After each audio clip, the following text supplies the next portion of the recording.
দিবসের অভিনন্দন জানাই। প্রত্যেক বছর এই দিনটিতে আমার স্কুলের কাজ সেরে আমি এখানে আসি। জমিয়তে উলামায়ে হিন্দ তাদের ইতিহাস অনুযায়ী বছরের পর বছর এই দিনটিকে অত্যন্ত শ্রদ্ধা সহকারে পালন করে থাকে। স্বাধীনতা দিবস আসলে আমাদের কি বলে? এই দিনটা কি শুধুই পতাকা তোলার জন্য? এই দিনটা কি শুধুই কিছু দেশাত্মবোধক গান মাইকে বাজানোর জন্য? আসলে স্বাধীনতা দিবসের দিন ইতিহাস আমাদের সাথে কথা বলে। সে কথাটা কি? এই যে স্বাধীনতা, এই স্বাধীনতা অর্জনের একটা বিরাট ইতিহাস আছে।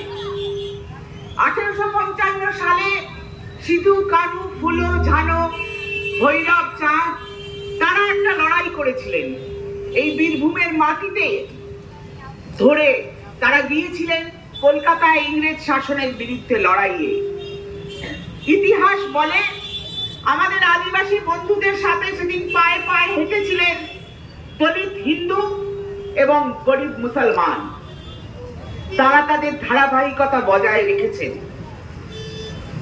ইতিহাস বলে সিপাহী বিদ্রোহের সময় হাজার হাজার লাখ লাখ মুসলমান এবং হিন্দু প্রাণ দিয়েছিলেন। জমিয়তে উলামায়ে হিন্দের গরিমাময় ইতিহাসের কথা আপনারা সকাল থেকে শুনছেন। নতুন করে কিছু বলার নেই। আমি বরাবরই বলে থাকি, মনে প্রাণে বিশ্বাস করি, ভারতবর্ষের স্বাধীনতা আন্দোলনে স্বর্ণাক্ষরে যদি কোনো সংগঠনের নাম লেখা হয় তাহলে তার নাম অবশ্যই জমিয়তে উলামায়ে হিন্দ।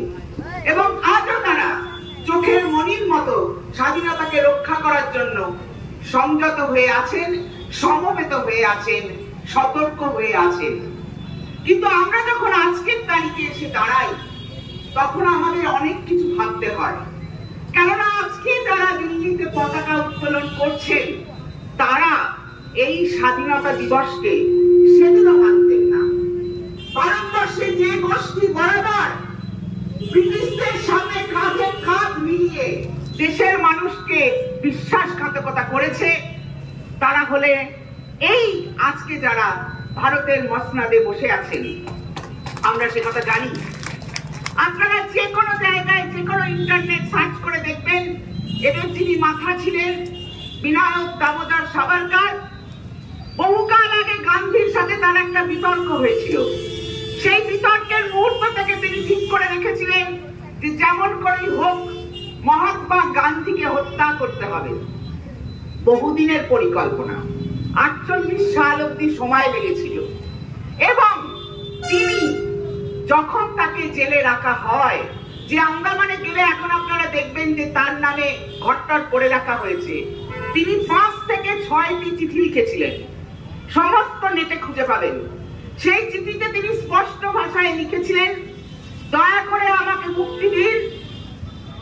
যখন তার পাশের ঘরে বাংলার বিপ্লবীরা ইংরেজের অত্যাচারে দগ্ধে দগ্ধে মরছে, গিয়ে দেখবেন কত বাঙালির নাম লেখা আছে, তখন তিনি চিঠি লিখছিলেন, আমাকে মুক্তি দিন, আমি কথা দিচ্ছি সারা জীবন আমি ব্রিটিশের গোলামি করে যাব এবং ভারতীয়দের ব্রিটিশদের অনুগত রাখার চেষ্টা করে যাব। এই তার মহান কীর্তি। তার উত্তরসূরি যখন লালকেল্লায় পতাকা তোলে তখন খুব দুঃখ হয়, বুকের ভেতরটা ফেটে যায়। যারা রক্ত দিয়ে স্বাধীন করেছিল তারা নয়, অন্য কেউ আজকে লালকেল্লায় পতাকা তোলে। হর ঘর তিরঙ্গা যারা বলেন, খেয়াল করে দেখুন, যখন ভারতের সংবিধান চালু হলো 1950 সালে, তার পরের দিন খবরের কাগজে গোলওয়ালকর লিখলেন, এই সংবিধান আমরা মানি না, এই তিরঙ্গা আমাদের পতাকা নয়, আমরা ভগবা ঝান্ডায় বিশ্বাস করি, আমরা মনুস্মৃতিকে লাগু করতে চাই। কেন পারেননি?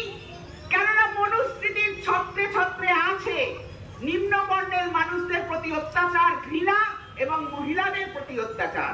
তাই ডক্টর আম্বেদকরের নেতৃত্বে যে সংবিধান সভা, যে পরিষদ, তারা কখনো মনুস্মৃতিকে আমল দেয়নি। স্মরণ করিয়ে দিতে চাই বন্ধুদের, এই মনুস্মৃতিকে প্রকাশ্যে আগুনে পুড়িয়েছিলেন কোনো মুসলমান নয়, ডক্টর ভীমরাও রামজি আম্বেদকর। আমাদের এগুলো স্মরণ করা দরকার। ইতিহাস যদি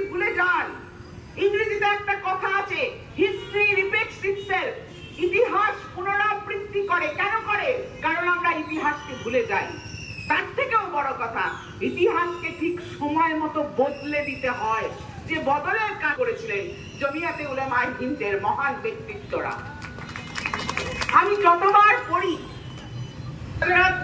মাওলানা হুসেন আহমেদ মাদানির কথা, তিনি তার জীবৎকালে কতবার যে কারাগারে গেছেন তার কোনো ইয়ত্তা নেই। বারবার কারাগারে বন্দী হয়েছেন, এই ভারতের কারাগার ইংরেজ শাসনে, এবং তার সমস্ত জীবনটা দিয়ে দিয়েছিলেন দেশকে স্বাধীন করার লড়াইতে। ব্যাপারটা কিন্তু সহজ নয়। যারা ঘরে বসে মুচলেখা দিয়ে ইংরেজের পদলেখন করেছিলেন, তারা স্বাধীনতা দিবসে একটি পতাকাও ধরার কোন যোগ্যতা রাখেন না। একথা আমি 100,000 বার বলবো। তাদের স্পর্শে আমাদের পতাকা অপবিত্র হয়ে যায়, আমি সেই কথাটাই বিশ্বাস করি। আর আজকে আমরা দেখছি তারা বলছেন তারা নাকি এই দেশকে তারাই তৈরি করেছে। তাদের একজন মহিলা, তিনি সিনেমা করেন, তিনি কিছুদিন আগে বলেছিলেন আমাদের দেশের না 5 বছরের বাচ্চাকেও যদি কুইজে প্রশ্ন করেন ভারত কবে স্বাধীন হয়েছে, সে লাফিয়ে বলবে 1947। সেই মহিলা বলেছেন 2014 সাল, যখন মোদিজি ক্ষমতায় এসছে। যারা স্বাধীনতা এসেছে সেটাই খবর রাখে না। আমি তো বলি আমরা তারাই, আমরা যারা বিশ্বাস করি 1947 সালে দেশ স্বাধীন হয়েছিল, এরা বিশ্বাস করেন 2014 সালে দেশ স্বাধীন হয়েছিল। কেননা আমি তো বললাম ভারত ছাড়ো আন্দোলনের কথা ভাবুন। এই বোলপুরে যাবেন, বোলপুর স্টেশনে পর্যন্ত সেই সব মানুষদের কথা লেখা আছে যারা ভারত ছাড়ো আন্দোলনে লড়েছিলেন। 9ই আগস্ট 1945 ভারত ছাড়ো আন্দোলনের ঘোষণা হয় 8ই আগস্ট। 8ই আগস্ট মধ্যরাতে সমস্ত নেতাদের ভোট ভরে দেওয়া হয়। কারা লড়াই চালিয়েছিল? কোন বড় নেতা নয়, আমাদের দেশের সাধারণ মানুষ পথে ঘাটে প্রান্তরে লড়েছিলেন। মুম্বাইয়ের পতাকা তুলেছিলেন অরুণা আসফ আলী। সেখান থেকে যে লড়াই শুরু হয় তা ইংরেজকে বাধ্য করে যে এবার আমাদের যেতে হবে। ভাবুন শ্যামাপ্রসাদ মুখার্জির কথা। এই শ্যামাপ্রসাদ মুখার্জির নাম একটু ইলামবাজারে করেছিলাম বলে সারা ভারতবর্ষ থেকে তাদের লোকেরা পয়সা পাওয়া 2000 না 200 টাকা পায়। তারা আমার মাকে শুধু গালি দিয়েছিল, কিন্তু আমি খুব গর্বিত, কারণ শ্যামাপ্রসাদ মুখার্জি তখন লিখেছিলেন ভারত ছাড়ো আন্দোলনকে আমরা কোনোভাবে সমর্থন করি না, আমরা ইংরেজকে চাই।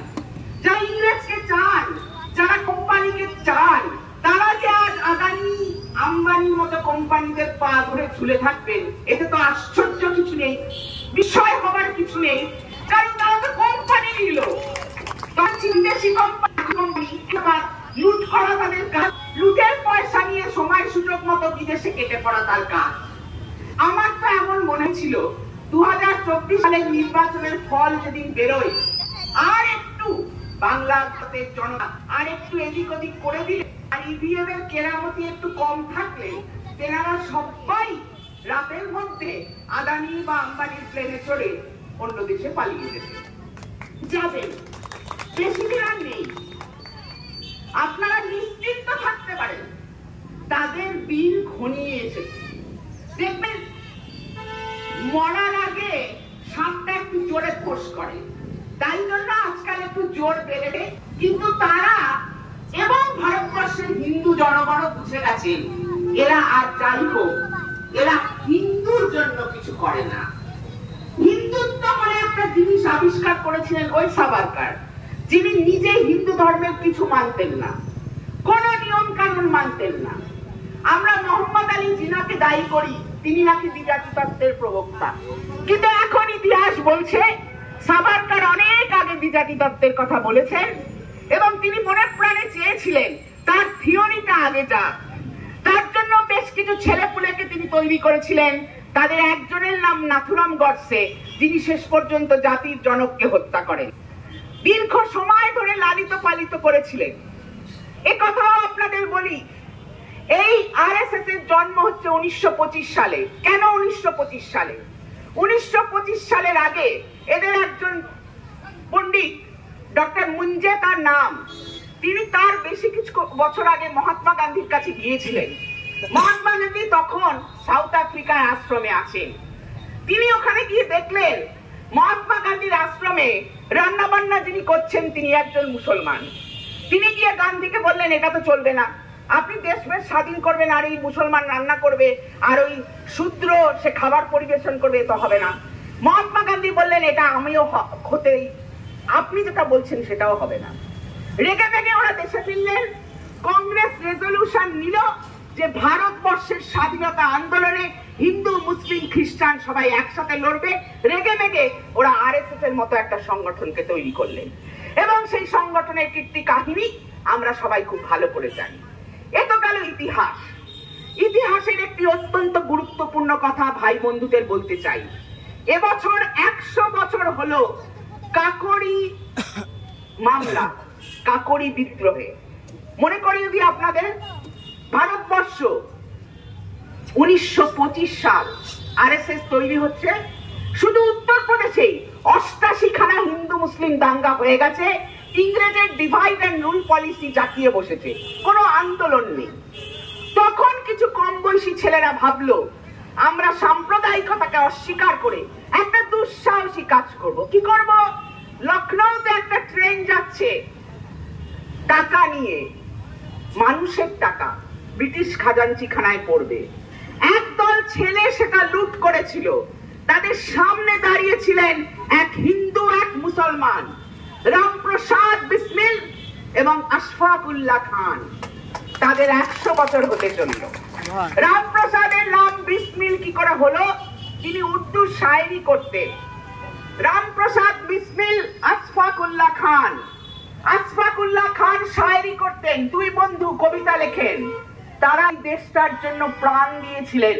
1927 সালে 4 জনের ফাঁসি হয়। রামপ্রসাদ বিসমিল, আশফাকুল্লাহ খান, রাজেন্দ্র লাহিড়ী বাংলার পাবনার ছেলে এবং রওশন সিং, 4 জনের ফাঁসি হয়েছিল। বাকি বহু লোকের দ্বীপান্তর হয়েছিল। আশফাকুল্লাহ অসম্ভব ভালো কবিতা লিখতেন।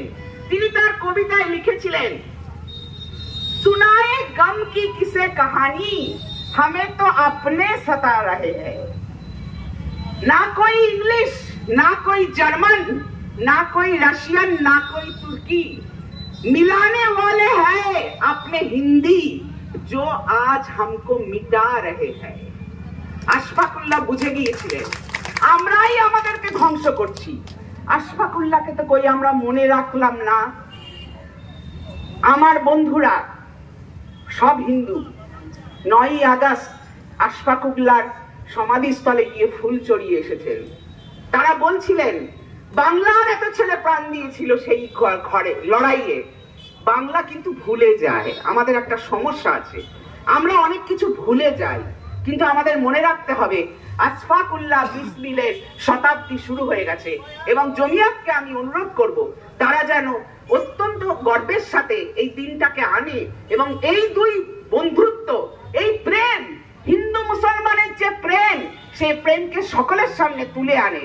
এটা আজকে অত্যন্ত জরুরি হয়ে দাঁড়িয়েছে। আজকে দেখুন আমরা যে দেশে বাস করি সেই দেশের স্বাধীনতা তো পরের কথা। এখন আপনি কি খাবেন, কি পড়বেন, কোথায় ঘুমাবেন, সবকিছুর ওপর এরা নির্দেশ জারি করছে। ব্রিটিশ ভারত অন্তত এতটা করেনি, এরা তার চেয়েও বেশি ভয়ঙ্কর। আজকে বাংলাদেশে একটা ঘটনা ঘটছে। বাংলাদেশে হিন্দু বিপন্ন বলে এখানে তারা কেঁদে কেঁদে মরে যাচ্ছেন। আর উড়িষ্যাতে আমার ভাই মুসলমানরা যারা ফেরি করে বেড়ায় তাদের উপর কি ভয়াবহ অত্যাচার আছে, শুধু তারা বাংলা বলে বলে। গোটা দেশ জুড়ে যেখানে বাংলায় মানুষ কথা বলছে তাদের মুসলমান মনে করলেই তাদের উপর মারধর হচ্ছে। কই তখন তো সংখ্যালঘুর কথা কারো মনে পড়ে না। আজকে সংখ্যালঘু মানুষের উপর এত অত্যাচার। এই আজকে এই তারিখে দাঁড়িয়ে আমরা জানি গতকাল বিরাট বড় একটা সমাবেশ হয়েছে একটি মেয়ের উপর অত্যাচারের জন্য।